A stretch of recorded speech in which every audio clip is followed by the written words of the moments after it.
What's going on, Legacy Warriors? Welcome to episode 5 of the Legacy Warrior podcast, where we help you become the best version of yourself and elevate your legacy using the exact same tools we use to transform ours.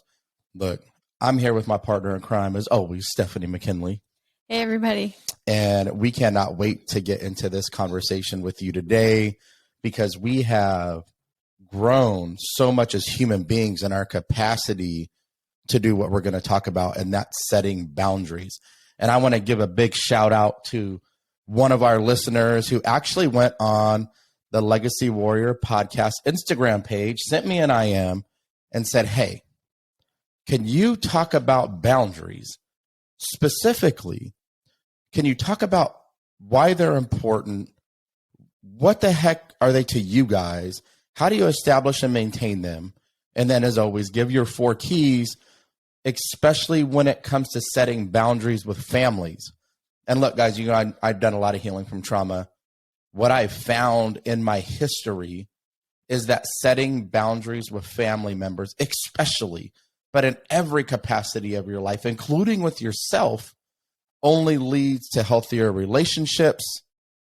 It allows us to protect our mental and emotional well-being. And as Stephanie always says, what do you say? Protect your peace, right? That allows you to protect your peace. That's huge to me. So we're going to jump right into this episode today. And I just want to talk first. Steph, what is a boundary to you? To me, a boundary is you're teaching people how to treat you. You're teaching them what you allow and what you don't tolerate. And to me, I have to say, this is an area where this is a huge topic to me because it's been a huge topic for us now for a little while because Walt used to do a clubhouse room on Trauma to Triumph. And this was always a hot topic for a lot of people. And it's because I think it's one of those things that it's hard to do, but it's so worth it. And baby, it was like in the clubhouse rooms that we had with people, I mean, people just didn't even know how to set them. They just didn't even know where to start. And even for us in our own marriage and our own life journey with other people. People don't even know what it is, really. Like, what do you mean by boundary? Right. Like, what is it? A boundary to you means something different to me. And I know you're going to kick us off with a little funny story about how I set a boundary with you when we first started dating. Well, and I'm going to say that Walt... We've talked in previous episodes about the difference in our personalities and how he's an extrovert, I'm an introvert. And so like the last week's topic, we talked about the 5 love languages. That was one of my strengths. This week, boundaries is definitely, I will say, one of Walt's strengths. He's very good at doing this. I struggle a lot more with this. This is something that will probably always be a growth opportunity for me because I tend to people please. And so I have a hard time setting boundaries with people because I tend to just want to make people happy. And I feel like this is hard. It makes me feel like I'm hurting someone so I have a mental block on this sometimes where I have to really work through it. So I'm just going to tell you guys a little bit. well, hold on. Let me jump in there because you say I'm great at doing this. I think I've been willing to have the courage to do it my whole life. But I wouldn't call myself great at doing it because back in the day when I was a little bit more aggressive and a little bit, a lot more assertive in the way that I talked, I didn't set healthy boundaries. I set ultimatums. I was visceral in the way that I came at somebody. I didn't set a boundary to create a healthy relationship. I set a boundary, and I don't know if any of you guys, even if you're listening, you can picture this. There's on TikTok and Instagram and all the social media stuff, some guy recently, he wrote a bar graph. And on one side of the bar graph, he said F around. Y'all know what F means. And on the underside part, he put find out. And so for me, a boundary was when somebody F around and found out how assertive I was. And so for me, the boundary was about checking somebody. The boundary wasn't about creating healthy relationships. So thank you. I would set the boundary, but it was because I was letting them F around and find out. Well, and let them know. But this brings up something for me that your past does affect I think for him, like, because of the trauma he went through, when he became an adult, he really learned, like, okay, there's certain things I'm just not going to tolerate because I dealt with it for so long and I'm not going to do it anymore. And a lot of times that's what leads us to our boundaries, is a point where we're like, okay, I can't take this anymore. Enough's enough. Yeah. Like, I have to put my foot down on this. And that's typically what leads us to the boundary. So I think for you, there was a lot of, you went through a lot of abuse. So there were a lot of things that you were just not willing to tolerate anymore. And so you just came across a lot stronger about it because of what you had been through. And that's important. I think. Yeah. It was like, I had requirements for how I, not even expected. It was just because expectations, we'll do another conversation about that. Expectations can really just crush your internal happiness, right? And hurt relationships significantly. But I did have requirements for how I wanted to be treated, for how I would allow people to treat me. But it's like I said, in my early 20s, I was like them WWE wrestlers jumping off the top rope, just bam, just hitting you upside the head with it. Regardless of how you felt about the boundary I just set, I really didn't care because you overstepped mine and it hurt me, and then I'm gonna hurt you. As I've gotten older, I've realized there's so much value to setting boundaries and checking people to teach them how you expect to be treated in the future. And 95 times out of 100, it creates a much better relationship in every aspect of my life. And then there's the 5% of time where you have to be willing to let people be in your life for a reason or a season. Maybe they're not meant to be in there for a lifetime because they can't respect your boundaries and they continue to overstep them. So I know, before the episode, we talked about, you had a funny story because you guys know Stephanie and I love to throw a story out there because for us, stories are connectors to the truth, and stories really give you that visual and audio representation of and solidifies for people of what something is versus just saying the Webster's dictionary. Yeah, I feel like it's a good illustration of what we're like, because we just told you what a boundary is, right? The definition, right, the limit really of what someone considers acceptable behavior. Yeah, that's the definition. I feel like it doesn't make sense until you have a concrete example of what they mean by that. So I'm going to give you one right now. When Walt and I first got together, and we talked about this before, I was in my first year of college and he was new to the Navy, had just gotten out of boot camp. Go Navy. And I don't even know how it came up, but somehow it came up in the conversation. I think because it was really important to him. I think he might have asked me if I smoked cigarettes. And at the time, it's very weird because I had never done it until it was very recent to when I met him, actually. Okay, wait. Well, let me jump in on this part before you continue, because I need people to understand the visceral reaction that I had to cigarettes. So I spent my whole childhood emptying ashtrays and cleaning out ashtrays. And so the level of grossness, and I'm not judging any of you smoking out there. For me personally, I just thought it was so disgusting. And even the smell reminded me of being, locked in a closet where the coats smelt like cigarettes. It just brought back really negative memories for me. So that's why this story, this boundary stuff's going to talk about was I had such an immediate, this is a boundary. This is, I'm not going to allow this thing to go further from this moment. This is a requirement actually for my life, especially with somebody I want to be with.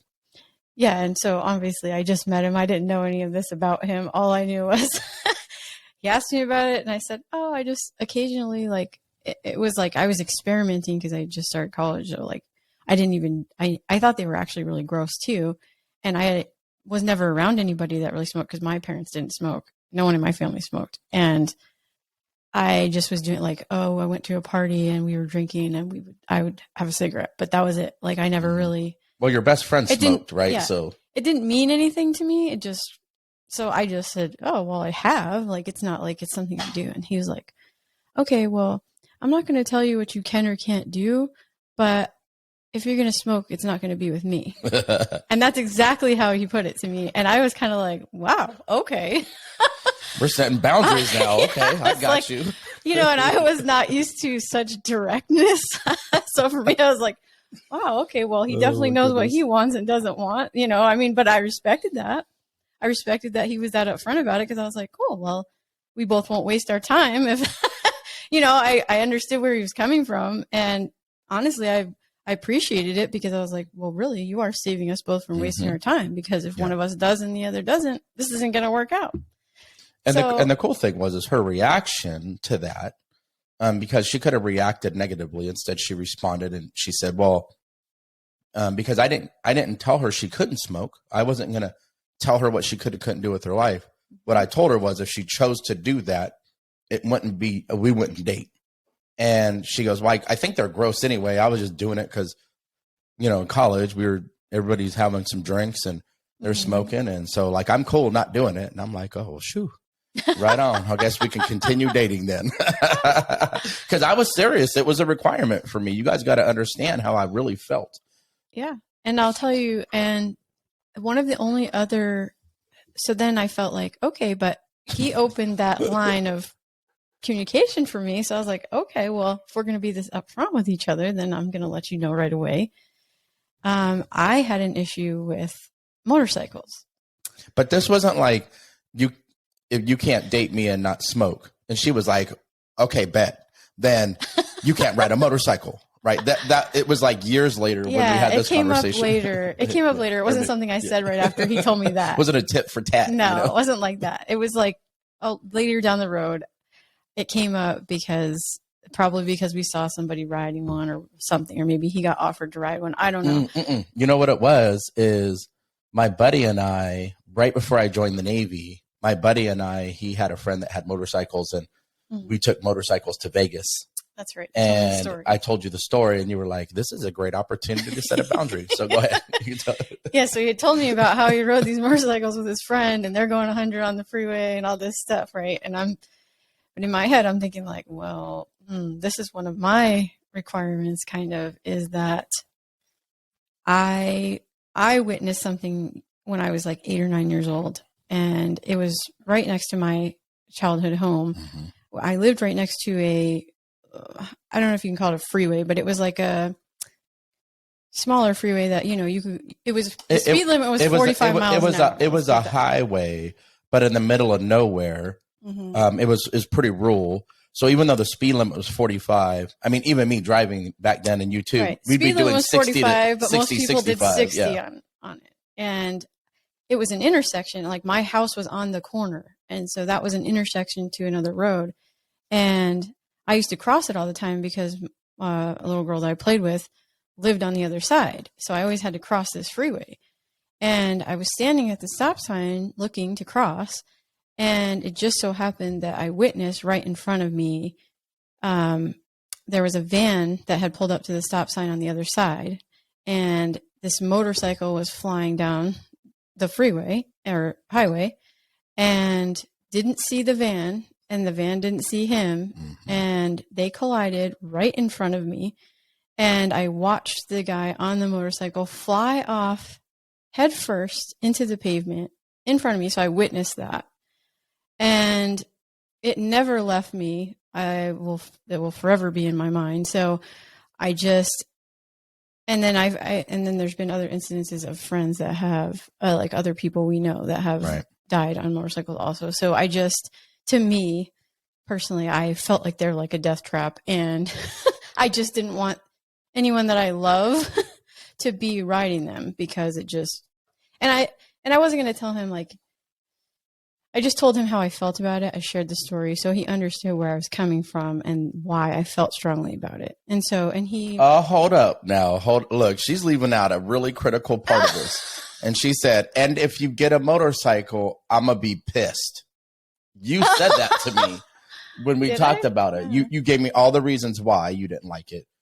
And you said, I'm not going to tell you you can't have one, but if you get one, I'm going to be pissed, which in, relationship code means you better not get one. So, okay, so I think here's a really important piece of where boundaries can come from too. We just gave 2 examples. One where I gave you a boundary. We both kind of experienced a traumatic situation. Yes. That is why it's a strong thing for us that we have a boundary for it. Right. And if we wanted to be in a relationship, and we'll talk about this in the 4 keys, we had to be willing to compromise and respect the other person's boundary, because ultimately the boundary that was being set was healthy by both of us. And I think that that's critical. A boundary isn't somebody trying to control you. That's a negative. That's a red flag. Right. A boundary is trying to create a healthy relationship through having honest, candid conversations and embracing the vulnerability of those conversations in order to say, here's why I feel so strongly about that. Right. And that's what I think is important, is when the communication around a boundary. So if you're going to set a boundary with someone, I think it's really important that you do communicate why you have this boundary so that they will understand what it means to you. Because when he told me about the smoking, I didn't know, I found out later, that almost all his family smoked. His father smoked in the home with him. And I really think to this day, that's why you have asthma, is because he was inhaling the secondhand smoke the whole time. So I can understand why he was so strong about it. But at that time, he didn't explain that to me. I just could tell, obviously, if he's telling me this, he feels strongly about it. And I just respected that. And I didn't come at her negative with an ultimatum in the moment, although it would have turned into an ultimatum if she kept smoking. Like, hey, if you continue to smoke, okay, now you're overstepping the boundary that I asked you to respect. And if you continue to do that, then we just aren't going to date. Like, that's it. We're going to be done. And if she did, then I would have to be, consistent, and I would have to be firm in that. And then I would have had to move on. And I think that's where you have to be willing to compromise as a couple. But if you have real hardline requirements for certain things, like, it's your responsibility to talk to the relationships that you want to keep fruitful about how and why to set the boundaries. Now, I didn't understand the idea of really explaining the why more. I wasn't really very vulnerable in my early 20s because I still had this really hard exterior shell that I can still have. And I think we talked about it before. Women have a superpower of vulnerability. They're okay being vulnerable. As men, we're programmed to not be vulnerable, to not talk about it. And because of those things, we suffer in quiet desperation. Men commit suicide 3.8 times more than women. And so I think that we got to be okay being vulnerable in these conversations in order to create not only the best, happiest version of us, but also the relationships that provide light into our life. I agree. And so, okay, so we talked about what boundaries are. They're those things that you have a reason behind. And I think that's the second important piece, right? You have a reason to set a boundary with that person for, right? And it's what you will and won't tolerate. Go ahead. Well, I think he's saying, like, why they're important. We're going to get into right now, why they're actually important. And a lot of that is for yourself. It's for your own mental, physical well-being that you set them. I think that's pretty key. It's really, and usually it's actually better for the relationship overall also, not just for you, but it is a lot for you, because it's the things that you need to create so that you can be in peace ultimately. And ultimately, if you're not in peace, if you're placating people around you, if you're people-pleasing people around you, and you don't allow yourself to set boundaries where you can really stay in peace, guys, then you're going to live a miserable life at a fraction of the potential you have the capability of being. The boundaries remove people who don't respect those. It keeps people who do respect those and builds better relationships. But at the end of the day, almost everything that we're going to talk about on this podcast really comes back to you, because this is about you creating the best version of you. And so I'm gonna tell a story here in a minute. I'm going to kick it back to you, Steph, but I'm going to tell a story here in a minute about some family boundaries I've had to set over the years in order to have better relationships with those specific family members. And times when I've let a lot of runway happen before I set the boundary, then I'm pissed and resentful that I feel disrespected, but it's my fault I feel disrespected. So if you're listening right now, if you feel disrespected by somebody else, that is on you. That's the cold, hard truth. What I tell you before, this is a non-judgment zone, but it ain't a growth-free zone. Yeah, and I have to share something real quick. Is we were talking about this before we did the podcast, and things that we wanted to definitely make sure you guys take away from this. I told you that I'm a people pleaser by nature, and I take a people pleaser to be, at least I know for me, I'm people pleasing because I'm actually putting those people above myself. I'm putting their feelings and emotions above my own. And I struggle with that. And I have to recognize, like, when they're stepping over my boundaries, it's not okay. And I really, really, you can ask Paul, and he's helped me grow in this a lot, because sometimes I don't even want to recognize it for myself. I don't want to admit that I'm doing it, but he a lot of times will tell me, like, hey, no, it's not okay that they're treating you that way. And you need to stand up for yourself. And I have a hard time doing that sometimes, but I've really grown in this area. But it's because you're non-confrontational, right? Yes. I don't like confrontation. So that's a lot of it. I don't, and I said this the other day, and this is hard for me to say, but I didn't have the courage to set the boundaries most of the time. I didn't have the courage because... Wait, say it one more time. I didn't have the courage to set the boundaries. And that was on me, because it's like we said, I see boundaries as you're teaching people how to treat you. You're teaching them what you allow and what you tolerate. And because if you don't let them know that it's not okay with you, they're going to continue to do it because they don't know. This is part of communication. This is a big piece of communication. And that's why I said, like, this is where our personalities differ. Walt's a lot stronger in the communication area than I am. And partly because he's an extrovert, but just in our personality types, I'm not as strong in that realm. So like this is where, like I said, and even... Well, not communication, Steph. I think boundary communication, yes. Vulnerability communication, right? You are stronger and you've helped me grow in that aspect. So I think when she's talking about me being stronger in communication, it's really about with boundaries specifically, because I have a much more aggressive personality, but I had to learn how to use tact when setting a boundary also. Yes. No, you can see I'm getting emotional because this topic is really a tough one for me. I have several examples of ways that I just gave you some with Walt, but I have some with friends where I didn't set the boundaries, and I got to a point where, because I felt like they were stepping all over it, I just cut them off, which wasn't healthy either. And it wasn't fair to them because I didn't communicate what was actually bothering me. I just cut them out of my life. And that's not really fair to them either. So I think that's really important that we talk about why this is so hard for us, and getting to the root of that. Because, we've said, like, sometimes you have to take a step back and ask yourself, why do I struggle with this? Why is this hard for me? And I had to admit, like, I am a people pleaser, and that I didn't have the courage to set them. And why is it that way for me? And, because I didn't come from abuse, or, I've never really had to set this in my family. A lot of my families, we have a similar personalities, so maybe that's why. We all more passive. We all are passive, and we struggle to communicate that stuff to each other. So we just suppress it or don't talk about it and just let it go. And that's not healthy either. And that's why, I think it's important to address, like, this is why we have to talk about this stuff, and we have to set the boundaries, because when we don't communicate these things, it affects us in one way or another. Like I said, we're either going to suppress it and act like it didn't happen, which is ultimately going to lead to unhappiness.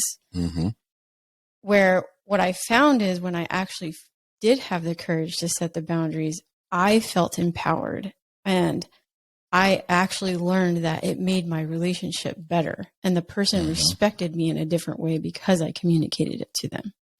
Right. So hear what she's saying. So when we're talking about why the boundaries are important, and I love that you just said that, as you had the courage to start setting boundaries, because the hardest boundaries are the first ones that you start to set with those people that are really hard to set boundaries with. Those people that tell you how you feel. Those people that kick your boundaries over like those old plastic police. You got those plastic police barriers. And, if you don't fill them up with sand or with water, they'll just move them with the finger. Look, people were literally picking them up and throwing them when anarchy was taking over the streets of Portland last year, picking them up and throwing them. That's what people are doing when you don't set your boundaries in concrete. And Stephanie did lose relationships that she might still have today because she just took it and she took it and she took it under the guise of keeping the peace or people pleasing. And people going through trauma either typically will people please, right? And like you said, you didn't go through trauma. It's just like part of your personality, or they'll just be an asshole like I am about it and just be all up in your face with it. Well, I am a person who's very much about, to me, peace comes before everything. I really protect my peace. And even more so now, right? For me, it's easier that if someone upsets me and I didn't like how they treat me, it's easier for me to just leave it alone, because to me, I'll feel more peaceful that way, because I don't like confrontation. I don't like have to fight with someone, and that makes me uncomfortable. So it's easier to just not say anything. But then over time, it's not, because as they continue to do it, then it builds inside to the point that then I get to where I can't take it anymore, and I either blow up at them or I just cut them off. Stephanie blowing up ain't really blowing up. It ain't like me blowing up. But here's one thing I think, and this is just us being vulnerable as a couple talking about relationships. One of the things I've seen you've grown with it, but I've also seen you, because people have hurt you because you didn't set the boundaries. I've also seen you not really fully invest into other relationships, especially with girlfriends, because you're worried about the judgment and being hurt because of what somebody else did 5 years ago, because you didn't have the courage to set the boundary. So the boundary will also create fruitful relationships in the future, because let's be real, if we're always feeling hurt from one thing, eventually we close off and we don't even want to challenge ourselves with the one thing because we're so afraid of being hurt. Because you have to see, like, I'm in tears right now because there's so much emotion behind this. The fact that I didn't set boundaries and I lost relationships or relationships were hurt because I didn't have the courage to say how I felt about it, and I didn't set the boundary with them. This is really important. And I want to say, the boundary should be immediate. Now, if you're in the middle of arguing with somebody and they overstep the bounds in that moment, right? So I'll give you an example of a time when I set a boundary, it worked, but I was angry when I was setting the boundary. So years ago, so if you guys read my book, you'll see the relationship that I had with my father, which wasn't great. As I became an adult, we reconciled somewhat, and we started having a better relationship. But he would still make comments like, it wasn't as bad as you kids thought it was.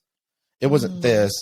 I don't know why you didn't, I don't know why you're still upset about that. And I had forgiven. So, but it's not like it didn't trigger me in the moments.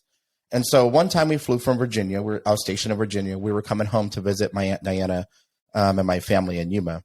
But I would fly into San Diego, where my dad was at the time, I think Monica was like 3 years old. We would fly with a 3-year-old from the East Coast all the way to the West Coast, like ocean to ocean. Spend a little bit of time with my dad, typically a few hours. He was broke, didn't have no money. I would literally be paying to take him to dinner with my family. We'd get a rent-a-car, and then I would want to go from San Diego to Yuma, Arizona, and get over this mountain before it got dark, because it was really, it was really windy. And by the way, I've got a 3-year-old who's been traveling all day, and thank goodness she could travel well. But at some point, they just need to run around and burn some dang energy, right? So I'll never forget this time. We went to my dad's little trailer he had that the VA paid for, and we spent a couple hours there. And I said, well, let's go eat an early dinner. It's like 4 p.m. Let's go eat an early dinner, and because I need to get across the mountain. And he looks at me and he goes, you know what, Junior? He goes, you come around here on your high horse, and you this and you that. And he starts like coming at me. So I'm triggered.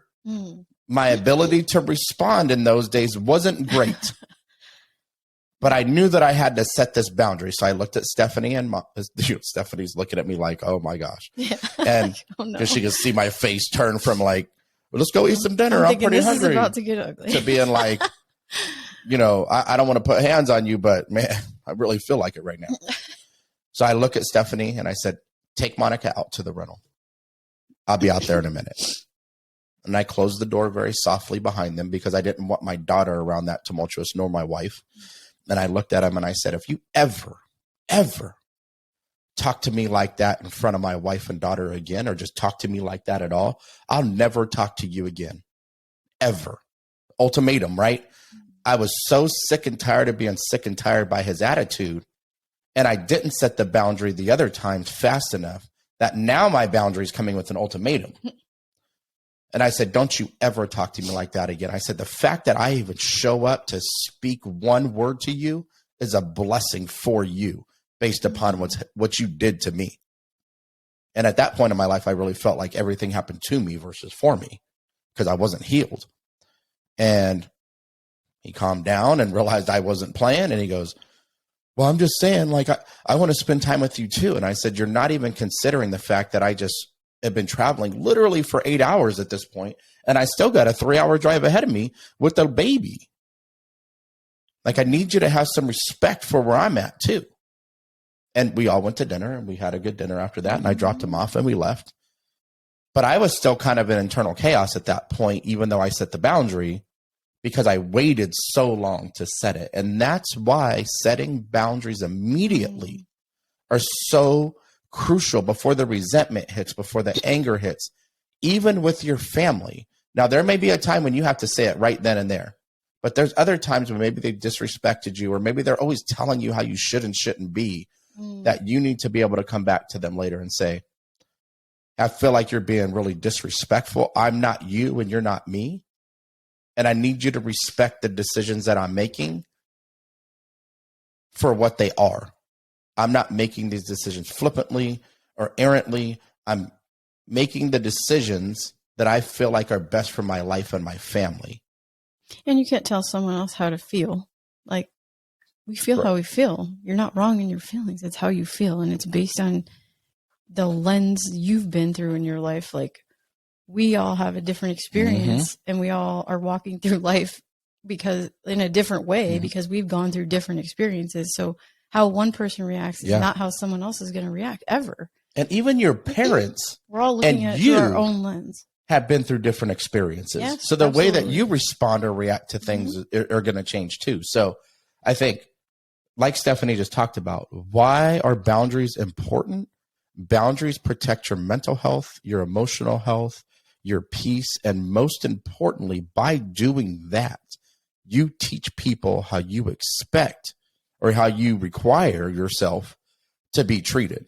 And thus your relationships are either healthier, or the toxic people who don't respect your boundaries are only in your life for that reason or season, and they keep it moving so that you can have fruitful relationships with the people that are going to love you and respect those boundaries with you along the way. And so I want to keep moving to the next piece of this, and we're going to give 4 keys to setting extraordinary boundaries you can start using today. And part of that's going to be like, how do you establish them and maintain them? And I think every single one of these episodes, look, guys, like, we're not therapists, we're not, doctors, we're not licensed. My friends all joke, they call us, they call me Dr. McKinley and, or Dr. McKinley's.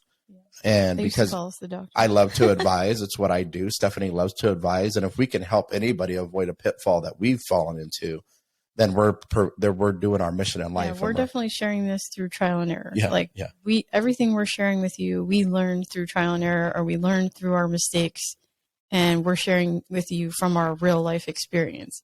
Yeah. It's not clinical or, we don't have a degree in this. We're just literally sharing what we've learned on our journey, because we literally made the mistakes and learned from them. Yeah, this is real life. This isn't something that we learned in a book. This is, and by the way, therapy, counseling, like all that stuff is amazing. Yes. And it's okay to go seek that if that's what you need. We're just sharing our experiences to hopefully help you accelerate your life capacity and capability and be the best version of you, like it's taken us 46 and 44 years to be the best versions of us, at least at this point. So, all right. So the key number 1 to setting extraordinary boundaries and really having those fruitful relationships is you need to identify what the hell your boundaries even are. Like if you're listening to this right now, here, do you know what your boundaries are? Just pause it if you have to. Think about it. And I think on some of these 4 tips, you should pause, write down some things, and then come back to this next piece. But Steph, talk about that a little bit. How did you even identify what your boundaries are? There's boundaries you don't even know that you have today even.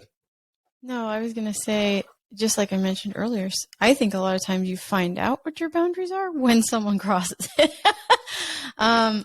I'm not, like I said, I'm not good at like setting them up front unless it's just something I know going into it, this could happen. And then I will let them know, hey, like this is how I feel about it. I'm just going to let you know now because I know I'm going to react this way or whatever. I can let someone know ahead of time if I'm going into a situation knowing something's going to happen. But I think a lot of times for me, the boundaries have become clear when someone did it, when someone did cross my boundary. And then I was like, oh no, that's not okay. And I need to let them know that's not okay. And, you know, Wal and I talked about this a little bit before the podcast. We were talking about how, like in our relationship, some lines that we never wanted to cross, like he knew he never wanted to cross because of what he had witnessed in his, you know, relationships growing up. And so like for us, like, a boundary for us has always been like, we don't cuss at each other. We not even trying to be funny. Like we reserve that respect for each other that we won't cross because once you do, it's a slippery slope and it a lot of times leads to other things. So for us, that's always kind of been a boundary for us, is that we never refer to each other in a cuss word and we don't cuss at each other. And we don't ever really yell. Like, sure, we get into arguments and we might get a little heated, but we never really raise our voice at each other. If we're going to get like that, we walk away. Those kinds of things were boundaries I can say were definite for us. And well, let me jump in on this part because I want to make sure people take away this. So I had personal boundaries for myself, which is what Stephanie was talking about. Now, she immediately would have known if I cussed at her that she had a boundary she needed to agree with me. I think, you know, because like y'all think Steph's really nice. She's savage. She don't play. So, and same thing. But I also had personal boundaries for myself to say, there's things in my relationship that I saw growing up around domestic violence, and just how a word can escalate to something physical later that I wasn't willing to move past in my relationship. I wasn't willing to say ever, let it slip. Drunk, partying, we get in an argument. It doesn't matter what it is. I'm not going to yell. I'm not going to corner my wife. I'm not going to cuss at her. And that don't mean she didn't piss me off to high heaven at certain points in our relationship, right? That doesn't mean that it wouldn't have been real. And by the way, you guys, I'm a 20-year sailor. Y'all know I like to cuss. I don't get to do it on here because then I got to do like explicit content when I put this stuff out.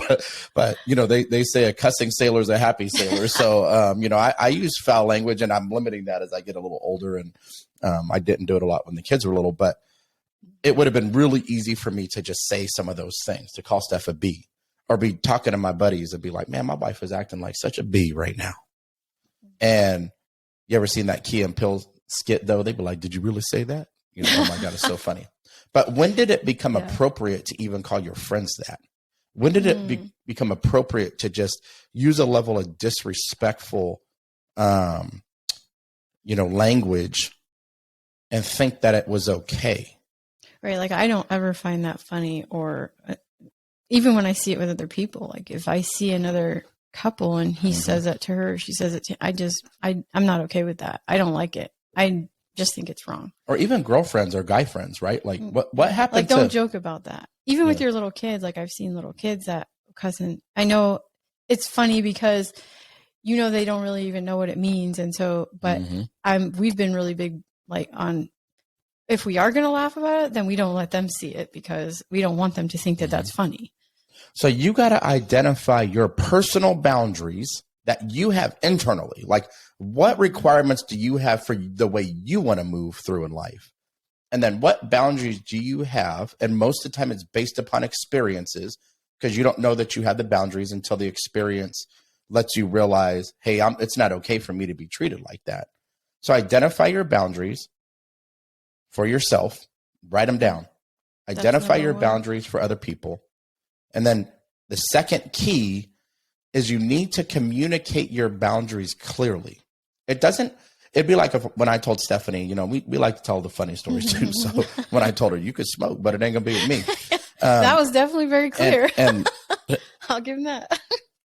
But I think a key component that I didn't do then, that I think, and you compromised because it wasn't a big deal to you. But let's say it was a big deal. And you're like, well, no, I want to do it. I like to do it, whatever it is, right? Or about spending money in relationships, maybe. And you don't communicate the reason why behind it. It's harder for the person to stand next to you and respect the boundary. Right. So it's important to communicate what the boundary is because you've identified those. Because I feel like it's like we talked about, there's a fine line between a boundary and an ultimatum. They are different. 100%. And I feel like an ultimatum happens when you've set the boundary and the person's still crossing it and they're not respecting your boundary. Then it becomes an ultimatum, because then you have to put your foot down and say, okay, this is the one last time I'm going to say, I'm not going to tolerate this. So if you do it now it becomes an ultimatum. Now it's probably either the relationship's going to end or, you know, we're just not going to speak anymore. Like something's going to happen there because you're not respecting the boundary. And so there's a difference. And like he said, and I think if you set a boundary, but you don't explain it, then it feels like an ultimatum sometimes, because they're going to be like, what do you mean? Like, you can't just tell me what to do. Then they're going to take all it defensive. Like you're telling them what to do, and no one takes that well. Or then it's like, okay, we set boundaries now. Is that what we're doing? Okay, hold on. Let me go get my list for you, because Walt said to make a list. So now I'm coming at you hard in the paint on all these boundaries. And then it's not fruitful. Right. Boundaries should be set because you understand the relationship and the love that's going to be created 95 times out of 100. Yeah, there needs to be a conversation. You're creating the boundary because you understand the output of the boundary is something that's going to be really fruitful or successful. And I want to talk about this, just identification and then communication of the boundaries. I think this is important, but I want to talk about it from the perspective of corporate America a little bit, because look, part this is in the workplace too. One of my biggest strengths is my initiative. And that was driven from wanting to create an alternative legacy, which is why legacy is in the name with Warrior for this podcast. And so for me, my biggest strength can also be my biggest weakness, because I will just grind myself. And so I'm in corporate America during COVID. The director that was there left. So I'm basically running her department because she's gone. My boss was non-existent, got a promo. Like, she was burnt out too. So she's not even around. I'm being told, as I get ready for a promotion, I'm being told, like, well, you have to just be able to act like you're in the role already. But I was acting like I was in 3 roles, because that's what I was doing, was 3 roles. And I did this for about 18 months because I just felt like I didn't know how to set a boundary at work. And Stephanie's telling me, you need to set this boundary. And I'm like, no, babe, like, I'm on the cusp of this promotion. It's right here. Like, this is what I do. It's freaking game time, blah, blah, blah, blah, blah. All the reasons why I wasn't willing to have the courage to set the boundary. Right. Hear what I'm saying? Mr. Assertive over here, not having the courage to set the boundary even at work. And it caused me to have a nervous breakdown. It was affecting our relationship. It was affecting the way I moved as a father, the way I was a friend, a brother. It was affecting the way that I led, close to 400 people. I felt like they were taking advantage of the fact that they knew he would do all this because he was trying to get the promotion. So they were taking advantage of the fact that he would do the work of 3 people and they only had to pay for 1. And and then guess what? I didn't get the promotion. And still to this day, I feel like I earned it. But there was a lot of stuff happening in the background that was outside of my control. And I didn't get the promotion I thought that I earned. And it hurt, man. Like, I had to lick my wounds. It took me a week or two to kind of get over that and then get my brain refocused on moving forward and realizing like life happens for you, not to you. And there's a lesson with this that I just don't see yet. But because the workload was still so heavy, I ended up having a nervous breakdown. I believe I had a nervous broke down, like mentally just snapped. And I was explaining as I was coming up to this moment, and I started to try to set the boundary with my bosses. And I say, hey, I can't keep this pace. I need freaking help. And they're like, well, we're not ready to hire another director yet because, we don't know COVID funds and what that's going to look like for us. And just hang in there. It's coming. We're going to get you some help. And they finally did at the very end, right before I snapped. So my physical health was suffering. My mental health was at the lowest I think it's ever been professionally by far. And I had a nervous breakdown. I've never had one since, and I've never had one before. That moment for me did two things. One, it moved me into my life's purpose, which is I wrote my memoir. I do a lot of speaking, like we're creating this Legacy Warrior podcast now. More importantly, it taught me a lot about creating boundaries in every aspect of my life, not just my marriage, not just my relationships, but also even at work. So if you're out there and you're suffering in quiet desperation, is your work going to write your obituary? Nope. They going to be the ones that miss you? Nope. No. Is your work, do they really care that you're working 12, 14, 15 hours a day? Nope. Will they replace you the next day? Yep. Guess what? The only person that's going to take care of you is you. So you got to set those boundaries, even if it's in the workplace, to say, I'm not going to let you break my back and tell me that it's all going to be okay on the other side. There's no promotion and there's no amount of money that's ever worked through mental health. Trust me, I am a cautionary tale on why it's important to set those boundaries, even at work. And so let's move to this next one. So identify your boundaries, communicate your boundaries clearly, which I half-assed did at work. And then, it caused me to move forward. And thank God, by the way, because I get to do what I'm doing. I get to do what I'm doing today. And then the third key is to be consistent. And Steph, this is a one where you were in a lot of those trauma to triumph rooms too on Clubhouse that we hosted for over a year, just trying to help people through trauma. And when we talked about boundaries, people struggled with their families the most to be consistent. Talk about that. I think we struggle with our families the most because they are the closest to us. We care the most about them. That relationship matters the most. We are afraid of losing it. And there's a lot of, I just think it has the most emotion involved when you're trying to deal with your family. And, I'm in a situation currently with a family member that, well, I've already shared that I struggle with setting the boundaries. And, I felt like I let something go and go and go to the point that I couldn't take it anymore.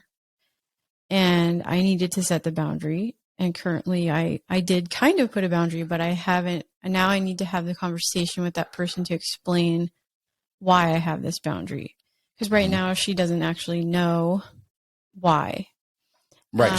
She thinks she knows, but she doesn't understand the depths and how many things over a period of time were building up that you were letting slide for the sake of just keeping the peace, knowing that her reaction to certain things was coming from a place of hurt and stress of what she was going through in life. Well, I kind of felt like, I thought I was kind of protecting her, and, I didn't want to add to things she was already going through. So I never said anything, but I realized it had gotten to a point where now it's affecting me, and I need to talk to her about it and let her know exactly what it is that has gotten me this way and why I'm so upset that we haven't spoke for a few months. And it is on me, and it's not fair to her if I don't explain why I feel that way, and I need to set the boundary. Yeah. So I know there's, like he said, I heard a lot of people talk about they struggle the most with this with their family, mostly parents and things like that, the ones that are really close to you that, and I think especially in a parent relationship, because you feel like you're the child there, and they're trying to parent you still. Right. So that is a hard line to cross. And Walt talked about how with his dad, he struggled with that. And it is because you're used to your parent always setting that with you, and they're the ones telling you how to be, and how do you speak up to them? And how do you get them to respect your boundary? And I think in Stephanie's, she's triggered. So her response to the trigger was to say, I need to step away from the relationship for a minute. I just need to, if I respond to you, if I say anything, it's going to be reactive because I'm pissed off and I'm hurt. Mm-hmm. She was pissed off and hurt because she didn't have the conversation before then, really, right? Mm-hmm. Sit down and have the real conversation. So she's pissed off, hurt. She knows she's going to react. So she chooses to respond and just create separation there for now. Right, because I didn't want to respond in anger. I don't think that's right either. I think you got to get yourself to a place where you can be cool-headed and look at it a lot more objectively, and not letting your emotion get in the way mm-hmm. of seeing it clearly, because it does. I mean, your emotion will cloud your judgment, and then you're not really coming from a real place. It's coming from mm-hmm. an emotion and an anger or whatever. Well, and this person will be in our life for a lifetime. And so Stephanie knows she wants that fruitful relationship. There's a lot of love there, and typically that's why it's more painful. Mm-hmm. And so she knows it's her responsibility to loop back and say, here's why I created some separation, but here's my boundary moving forward. I'm not a doormat to be stepped on and talked to however you feel like it because you're triggered in a moment. Mm-hmm. And I'm not going to continue to allow that. That person now has the ability to overstep the boundary or not. Mm-hmm. And if they overstep the boundary again, then Stephanie's going to have to create separation again.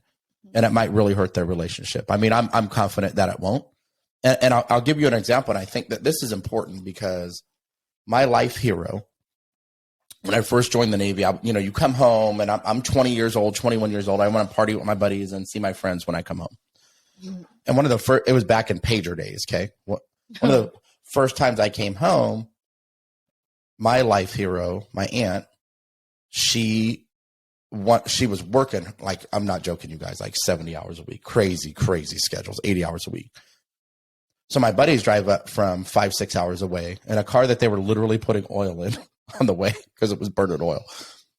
And so I wanted to spend that day, 2 days that they were there with them. Well, she wanted me to spend time with her. Well, she started getting really mad and frankly was talking to me disrespectfully and saying that I was selfish and some other things that were hurting me. So I created the boundary the day that I left with her, because that's when we had this conversation. And then I didn't talk to her for about 2 or 3 months. And this wasn't cell phone days. The only way you could reach me was through a payphone on the floor of my barracks building while I was in the Navy. Steph, you remember I talked to you quite a few times. That's when cell phones, yeah. Big dogs were coming out. So then I call her 2 or 3 months later and she's like, I miss you. I'm so sorry. And we just had a conversation about the way I will and won't be talked to at that point, and the level of respect that I need as an adult man now versus how she was talking. And I will tell you what, now this is my life hero. This is, it ain't even like my parent. Mm-hmm. This is my go-to, the person who saved my life. And I still had to create the boundary. And that was really hard because I had so much love and appreciation for what she had done for me in my life. But I needed to create that boundary. And it was easier to create every boundary after that because the relationship became more fruitful than it ever had. And she started to really see me as the adult man that I was. And I mean, I love our relationship today. We have a tremendous relationship. And that was, 25 years ago, 26 years ago. But if I wouldn't have had that conversation, the conversations might have kept going the way that they were going, and it might have fractured our relationship. But because I had so much love for this person. But now I'm going to say, so our key on this was be consistent. So the point here is now later on down the road, did she start to do it again? And then did you check her on it? Yes. And bring up, hey, like we talked about this and this was the boundary, and you didn't allow her to do it again.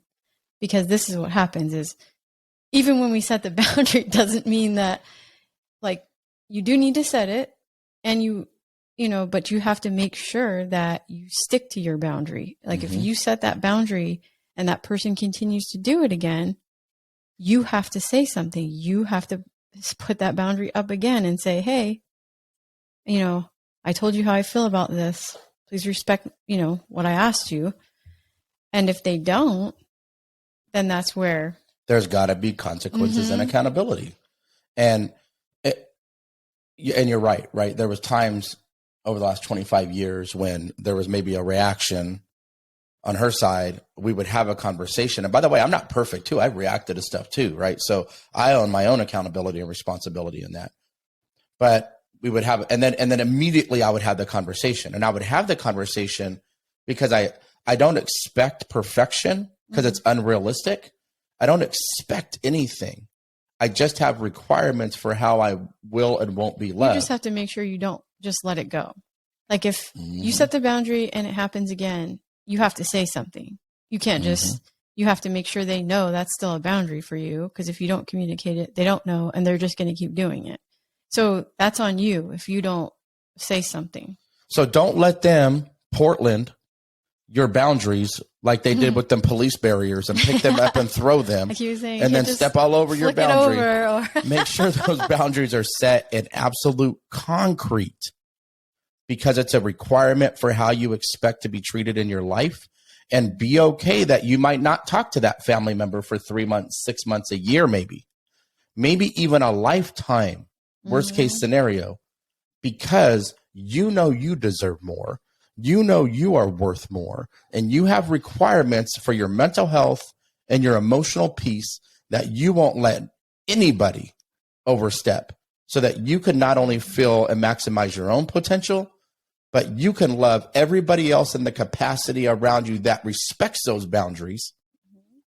That, again, you can love everybody else around you that respects your boundaries in the way they're meant to be loved, with the capacity that you have to love them. And you got to be willing to shut the other ones out at times because they don't respect those boundaries. And I think this next part's really important too. So once you're consistent with the boundaries, once you've identified them, communicated them, you've been consistent with the boundaries, be open to negotiation on that boundary. Now, not if it's a requirement, like if you're in an abusive situation or somebody's a narcissist in your relationship, or work's just, you got some serious workplace trauma because they're beating you down every day. Like those are requirements. So your boundaries are firm, hard, and concrete, and they are what they are, period. But I think that there's times, like Steph talked about with the funny example at the beginning, that you got to be really willing to negotiate some of those boundaries that you have that aren't necessarily a life requirement in how you're going to be treated. In our 26 year now, because that's how long we've known each other, but 23-year marriage, you and I have negotiated a lot about money, about parenthood, about how we treat each other, about how we love each other.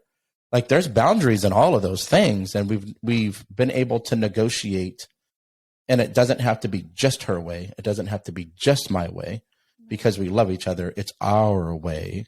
And then we respect those boundaries each of us have within the scope of what we've negotiated. What do you think about that, Steph? I think even with your children, because we definitely set the expectations for our kids, and we create boundaries for them too. And I think as they grow, sometimes you've got to change some of those, because as they grow, they're capable of different things. And, so you have to adjust some of those sometimes. I think that's probably the best example I can think of to say, like, be open to negotiating them, because, children change and grow, and as people, we do too. But I think sometimes you can, like he said, you have to compromise too. Like sometimes, like I said, like the motorcycle one I talked about, obviously that was a personal trauma for me. So it's not really fair that I'm making someone else follow that, because it affected me, not them. But I tried to put it to him like, but I love you, and you're putting yourself at risk doing that, and I could lose you altogether. And so there was bigger purpose behind that too. But But sometimes I think we can be unreasonable if it's something that happened to us and it was really personal to us, and we're expecting someone else to have to live around that when it doesn't affect them in the same way. So I think you do have to be reasonable and open to negotiation with your boundaries, because you have to kind of recognize some of those things. And I think most people will respect it. If that's why I said it's a big deal to communicate and talk about and have a conversation around why you have that boundary, because then the person will understand where it's coming from, and they're going to be a lot more respectful of it if they know why. And don't confuse a boundary for an expectation. There's a pretty big difference between the two of those.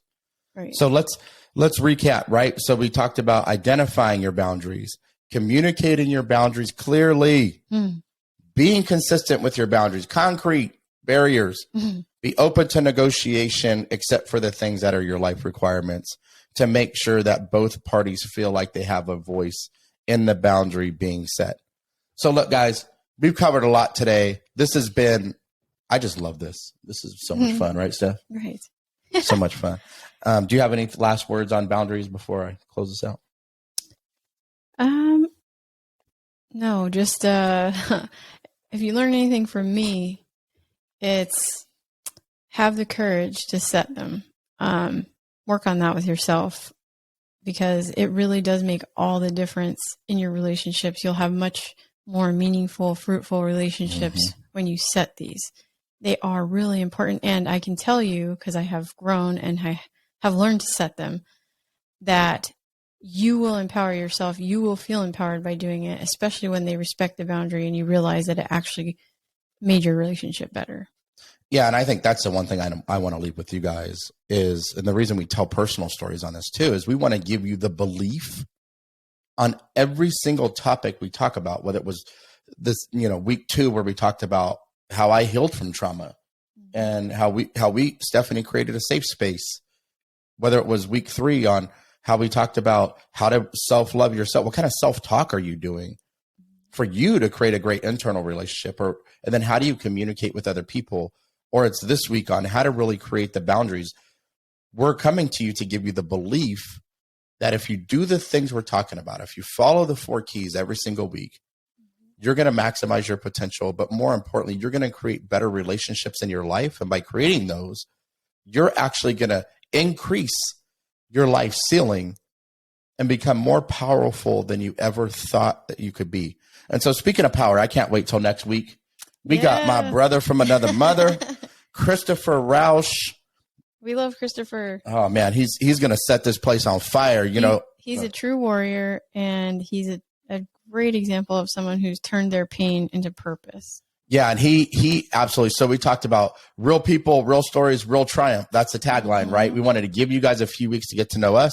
We're bringing Christopher, the world leader, no excuse coach, who also has this hashtag unstoppable, he likes to put, attitude.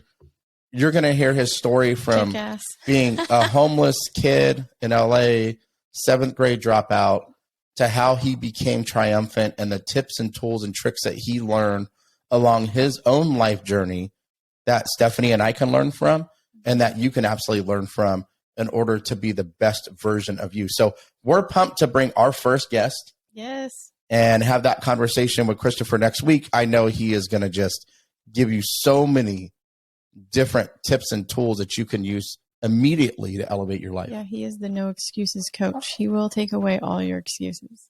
I just, I got to get him to not cuss so much on the next episode, but yeah, he absolutely, you want to talk about somebody that's a take no prisoners, no excuse kind of guy, but has lived that journey in order to run away from being a statistic and run into the rest of his amazing, beautiful life with his family he has now, changing generational legacies, really living that legacy warrior mindset and lifestyle.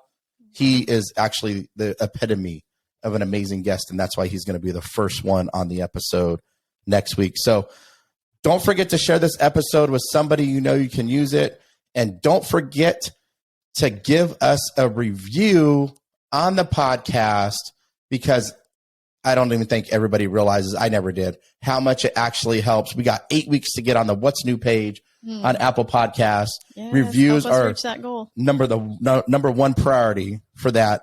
And then don't forget to subscribe to our YouTube page and connect with us on Instagram at Legacy Warrior Podcast. Super simple because they're both the same handles. We'd love to hear what you think. We'd love to hear what you would like for us to talk about on these episodes. And thank you to my friend who sent me the IM asking us to talk about this specific topic, boundaries. We hope you love it. Until the next time, get into the arena, keep fighting, and leave this world a little bit better than you found it. Let's go.